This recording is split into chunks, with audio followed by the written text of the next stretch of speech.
আসসালামু আলাইকুম সকলকে। আজকে আমাদের যে খেলা ছিল মানিকপুরি বেস্ট 11 অলরাউন্ডার্স বনাম মনোয়ার ড্রিম একাদশের যে মধ্যরাত খেলা ছিল, সেই খেলাটি কিন্তু মাঠের বর্তমান পরিস্থিতি, যে মাঠের যে কন্ডিশন, সেই কন্ডিশন অনুযায়ী কিন্তু আজকে খেলাটি কোনোভাবেই চালানো সম্ভব না। যার কারণে কমিটির সাথে আমাদের কথা হয়েছে।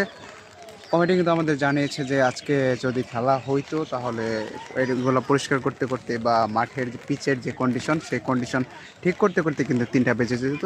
তো সেক্ষেত্রে সকল প্লেয়াররা কিন্তু ফরেন যারা আছে, তারপরে লোকাল যারা আছে, তারা কিন্তু একসাথে বসে যে মানে কিরিজের অবস্থা খুব খারাপ, মানে কিবার যে দাঁড়াবে তার কিবার দাঁড়ার মতো সেই পরিস্থিতিও নাই। আর নাই। হচ্ছে আর কিরিজের অবস্থা খুব মাঠের খারাপ।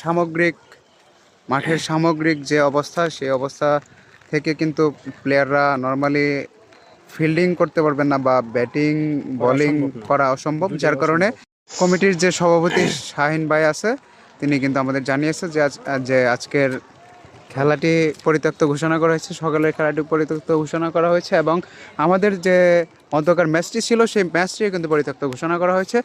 যার কারণে সকলকে আমার আহ্বান থাকবে যে আজকের না আসার জন্য, এবং কালকের যে ম্যাচটি আছে আমাদের, সেই ম্যাচটি যথাসময়ে আপনারা উপস্থিত থাকবেন। সকলকে আমার সালাম, আসসালামু আলাইকুম। সকলে ভালো থাকবেন, সুস্থ থাকবেন, এই প্রত্যাশায়।